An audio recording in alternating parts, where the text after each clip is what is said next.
The night is alive with the roar of flames, devouring the frail wooden walls of a small orphanage. The acrid stench of burning wood chokes the air, stinging the lungs. 6-year-old Maria Clara stands frozen, her tiny frame trembling, tears carving paths through the soot on her cheeks. Her only home, her sanctuary, crumbles into ash before her eyes. A cold, sinister voice slices through the crackling fire. Next time, think twice before meddling in the affairs of someone more powerful. Her heart pounds, but in the shadows, something stirs, a presence wild and unyielding. Could one act of courage from an unexpected protector turn her despair into justice? The flames roared higher, casting an eerie glow across the desolate clearing where Maria Clara stood. At just 6 years old, she was a wisp of a girl, her dark curls matted with sweat and soot, her wide brown eyes reflecting the inferno that consumed her world. The modest wooden orphanage, her only home since her parents' death 2 years ago, was no more. The creak of collapsing beams and the hiss of embers were deafening. Yet they couldn't drown out the ache in her chest. She clutched a tattered rag doll, its stitched smile mocking her grief. Maria Clara was alone now, truly alone, with nothing but ashes at her feet. Not far from the blaze, a sleek black car idled, its tinted windows hiding the man responsible.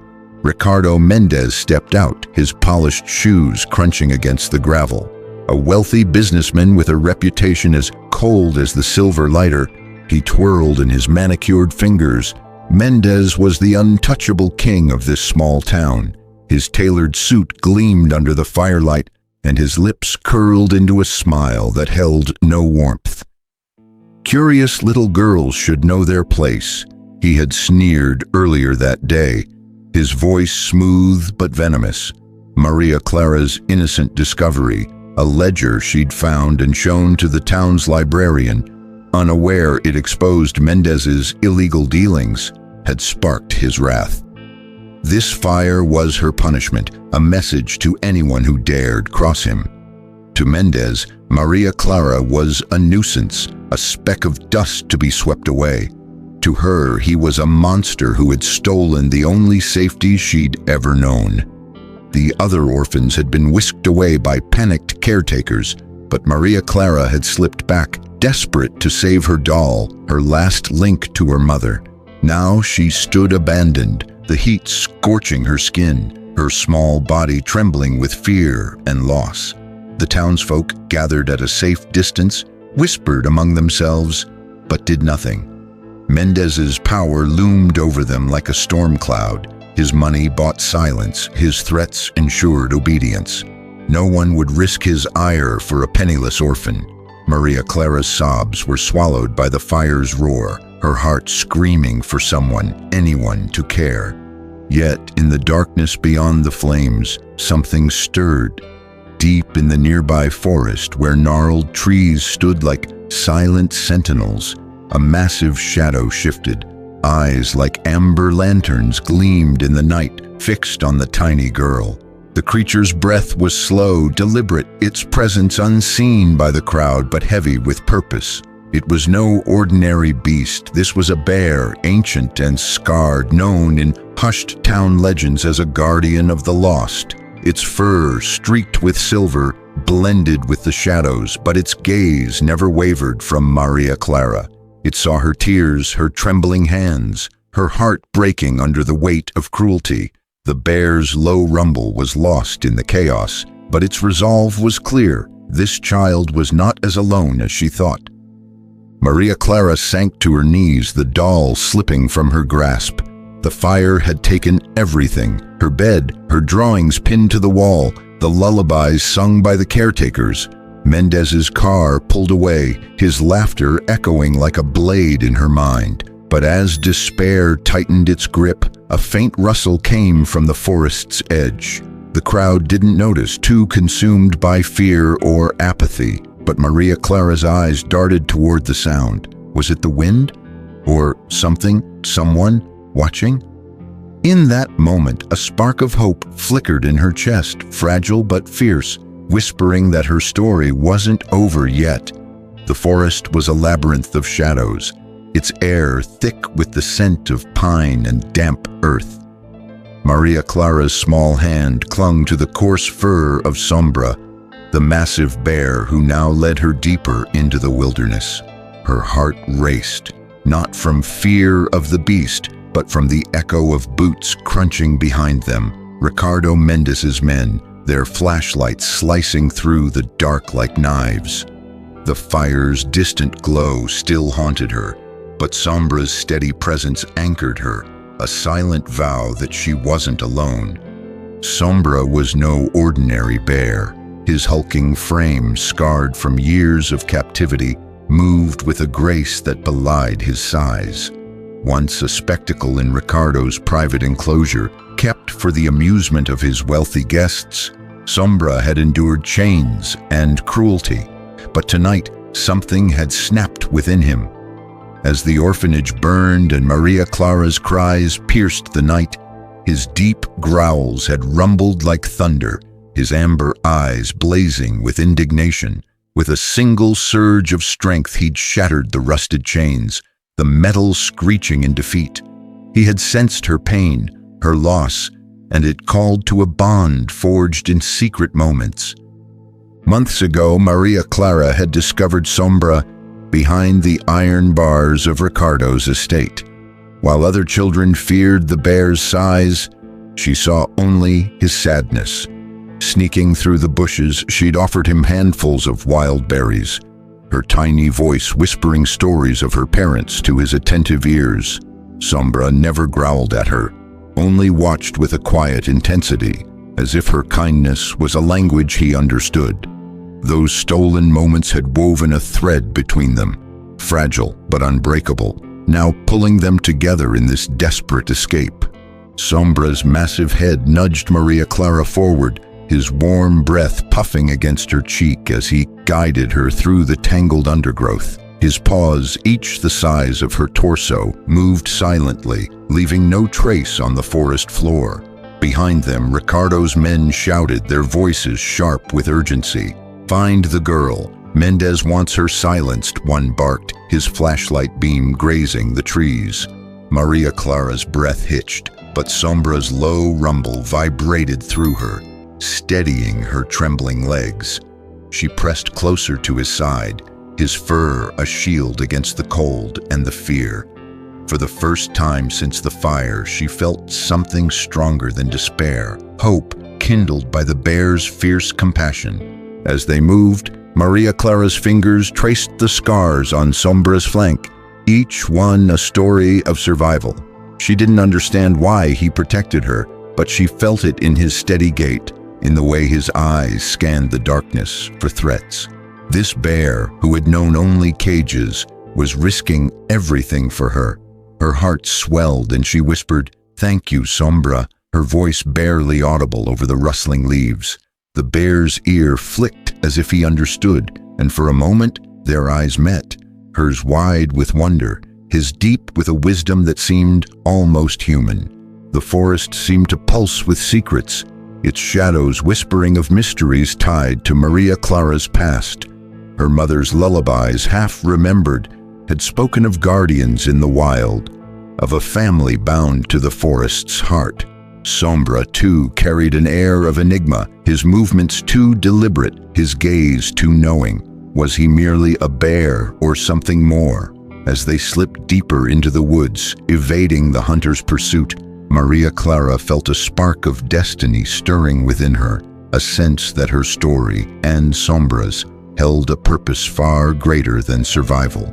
The forest seemed to hold its breath as Sombra led Maria Clara through a curtain of vines, revealing a crumbling hacienda cloaked in moonlight. Its weathered stone walls, overgrown with ivy, whispered of forgotten stories. Maria Clara's small hand tightened in Sombra's fur, her heart pounding with a mix of fear and wonder. The bear's amber eyes gleamed with purpose as he nudged her toward the heavy wooden door, its carvings of bears and trees worn but proud. Inside, the air was thick with dust and memory, and Maria Clara's breath caught at the sight of a faded portrait on the wall. Her mother, her dark eyes kind and fierce, staring back at her. Trembling, Maria Clara explored the room, her fingers brushing against a leather-bound book on a splintered table. Inside were documents, yellowed but intact, declaring the Silva family, her family, as the rightful owners of vast lands, including the settlement Ricardo Mendez had raised to expand his empire. Her parents hadn't been mere wanderers. They were guardians of this forest, protectors of its people and creatures. A carved wooden plaque beside the portrait told a stranger tale. Tempestad, the bear of justice, sworn ally of the Silvas, upholder of truth. Sombra, with his scarred, silver-streaked fur, was no ordinary bear. He was Tempestad's descendant, bound to her family's legacy. Maria Clara's eyes widened as she looked at him, his steady gaze confirming the impossible. He had chosen her, just as his ancestor had chosen her kin. Outside, the crunch of boots signaled danger. Ricardo's men had tracked them, their shouts closing in like a noose. Maria Clara clutched the documents, her small frame trembling, but Sombra's low growl vibrated through the hacienda, a promise of defiance.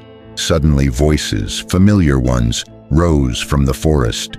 Doña Elena, the town librarian who had first seen Maria Clara's ledger, led a crowd of townsfolk, their faces lit with resolve. Beside her stood Clara Mendoza, the orphanage caretaker, holding a lantern high. They carried copies of the documents, spread by whispers of Maria Clara's courage. The community, long silenced by fear, had found its voice. As Ricardo's men breached the clearing, Sombra stepped forward, his massive form a wall between Maria Clara and the threat. Then he unleashed a roar that shook the earth, its echo reverberating through the forest. From the shadows, other bears emerged, sleek, powerful, their eyes glinting with the same ancient fire. They formed a protective circle around Maria Clara, their presence surreal yet undeniable, a living testament to the Silva legacy. The townsfolk gasped, some dropping to their knees, but their resolve held firm, bolstered by the bear's silent strength. Ricardo himself appeared, his face twisted with rage, a pistol gleaming in his hand. "You think you can defy me?" he snarled, aiming at Maria Clara. But the bears advanced, their growls a thunderous chorus, and the community's voices rose louder, chanting her name, demanding justice. Doña Elena stepped forward, holding the documents aloft.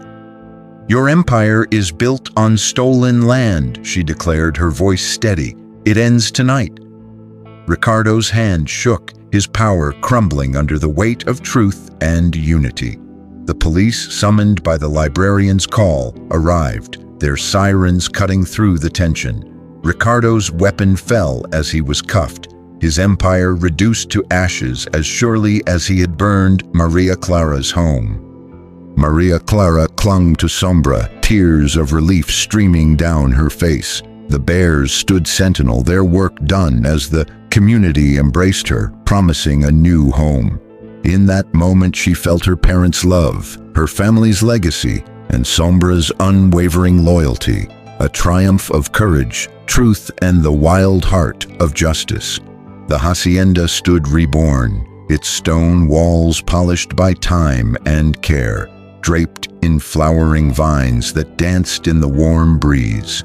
Maria Clara, now 8, ran barefoot across the courtyard, her laughter mingling with the chatter of children playing nearby. The once forgotten estate was alive again, a home not just for her, but for a community healed by courage.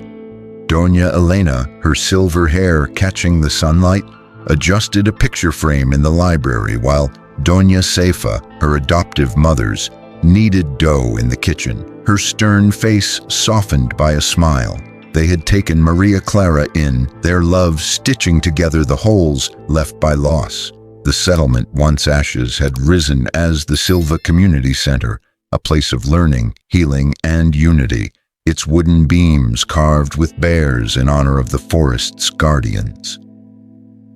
Beyond the hacienda, the Silva Wildlife Sanctuary stretched into the forest, a haven where wounded animals found refuge and children learned to listen to the wild.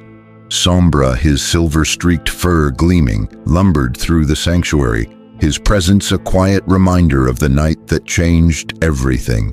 At his side waddled a bear cub, its playful nudges drawing giggles from Maria Clara as she tossed it a handful of berries. The cub, born under the sanctuary's care, was Sombra's legacy, a symbol of hope that the bears of justice would endure.